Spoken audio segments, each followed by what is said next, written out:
The English language is quite odd. Just ask any random non-native speaker.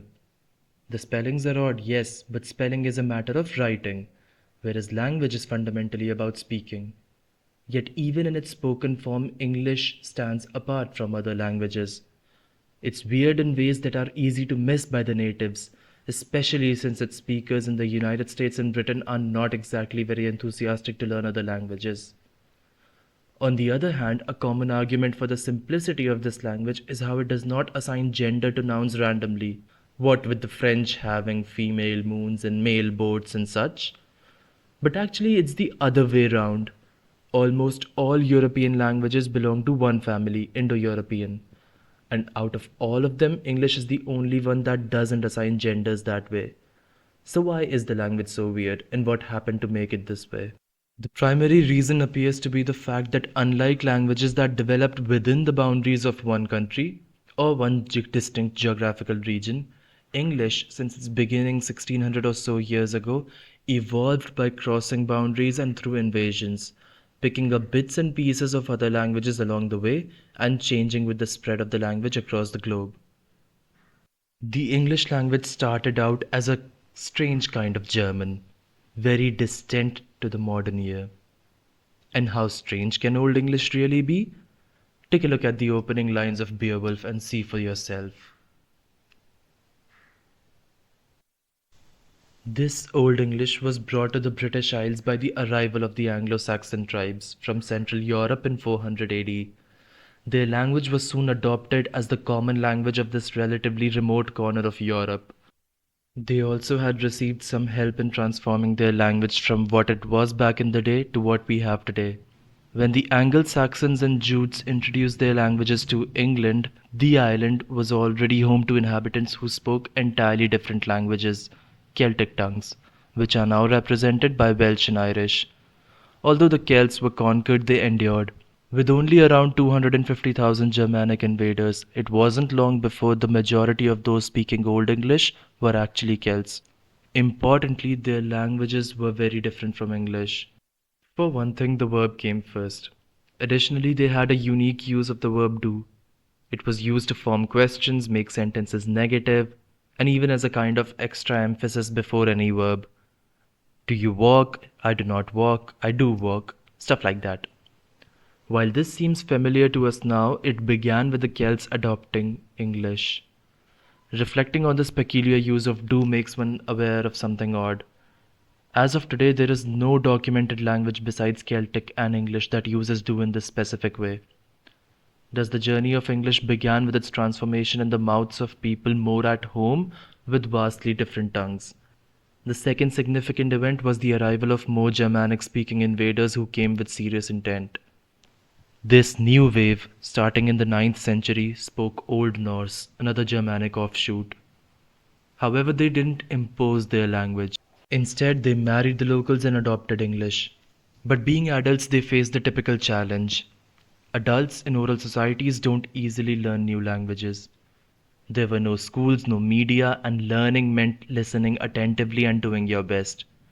Imagine how well most of us would learn German under such conditions, without ever seeing it written and while preoccupied with daily survival tasks rather than perfecting our accents.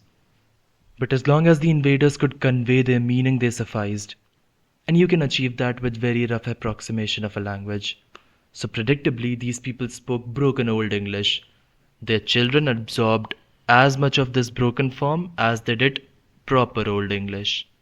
Life continued, and soon enough, their imperfect Old English became real English. For example, the Old English possessed the complex system of grammatical genders, typical of a refined European language.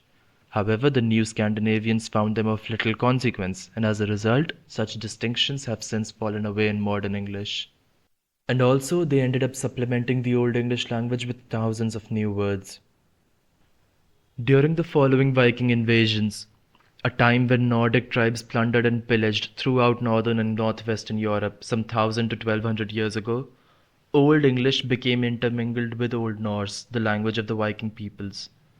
This linguistic fusion contributed over 2000 words to the English language, including such terms as give and take, egg, knife, husband, run, and even Viking. Middle English. The English language was further inundated with a deluge of vocabulary from a multitude of other languages. After the Norse came the French. In 1066, William the Conqueror, at the head of a French-speaking Norman army, invaded England and vanquished King Harold Godwinson, thus ascending to the throne. Following the Norman conquest, three languages emerged as dominant: Anglo-Norman French, spoken by the aristocracy; English, used by the common folk; and Latin, the language of scholarship across Western Europe, which became the prevailing tongue for formal matters in England post-conquest. When Latin was deemed inappropriate, French was used. This era, referred to as interregnum, meaning between reigns, spanned from approximately 1250 to 1400. During this time, English fell out of written usage, and efforts to establish a standardized form of the language were temporarily forsaken. With these invasions, English also picked up around 10,000 new words. Beginning in the 16th century, educated English speakers cultivated an appreciation for English as a medium for refined and sophisticated writing. As a result, it became fashionable to selectively incorporate words from Latin, thereby imbuing the language with more elevated and scholarly tone. Owing to this influx of vocab from both Latin and French, the distinction between the two sources often being difficult to discern, English adopted terms such as crucified, fundamental, definition, and conclusion. While these words now feel inherently English at the time of their introduction, many regarded them as affected and pretentious. The course was set. English had absorbed thousands of new words, each vying with native English terms to convey the same meaning. This resulted in the development of synonymous triplets, enabling varying degrees of formality in expression. For example, help is of English origin, aid derives from French, and assist from Latin. Similarly, kingly is English, royal is French, and regal is Latin. One can almost perceive a progression in dignity with each term. Kingly evokes a sense of informality, perhaps even irony, while regal is upright and majestic like a throne, and royal occupies a middle ground. Consider the English-French pairs begin and commence, or want and desire. Particularly fascinating are the culinary distinctions. We slaughter a cow or pig, English words, yet the resulting dishes are beef or pork, French words. Why this disparity? In Norman England, it was typically the English-speaking labourers who carried out the butchery, while the French-speaking elite enjoyed the fare at their tables. The language used to describe meat reflected one's role within the social hierarchy. Modern English. As the popularity of French and Latin diminished, an effort emerged to establish English as the national language of England. Writers and scholars diligently endeavored to create a written standard based not on West Saxon but rather on the diverse forms of English spoken throughout London. All attempts to codify the English language met with failure until Samuel Johnson published a Dictionary of the English Language in 1775. Although earlier dictionaries had been produced, none offered such elegant definitions or comprehensive quotations, and the principles established by Johnson would exert influence on subsequent dictionaries for the next century. Johnson prudently chose to define only the general vocabulary of his time, a perspective not shared by his successors. At the request of the Philological Society of London, the Oxford University Press, and James Murray, embarked on the ambitious project of creating a complete dictionary in 1879. However, it seems that Murray and his editorial team may have underestimated the task at hand. It took them 5 years to arrive at the entry for the word ant. Ultimately completed in 1928, the inaugural volume of A New English Dictionary on Historical Principles spanned 12 volumes, defined more than 414,000 words. Revised editions followed in 1933 and 1989, and today this esteemed reference work is known as the Oxford English Dictionary. Science and Empire.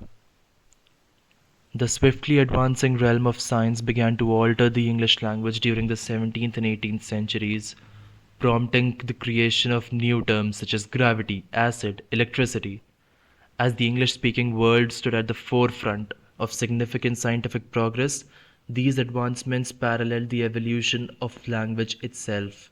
However, it was not until Britain emerged as the colonial sovereign of the known world that the dissemination of English truly accelerated.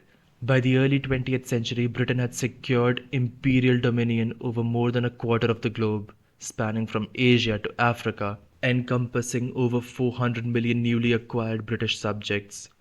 This extensive spread of the English language not only propagated its use globally, but also fostered the development of numerous local variants and dialects, which in turn introduced yet more novel words in the general language. So there you have it, folks, the journey of a language through the treacherous waters of time itself. Come back again for more. Bye.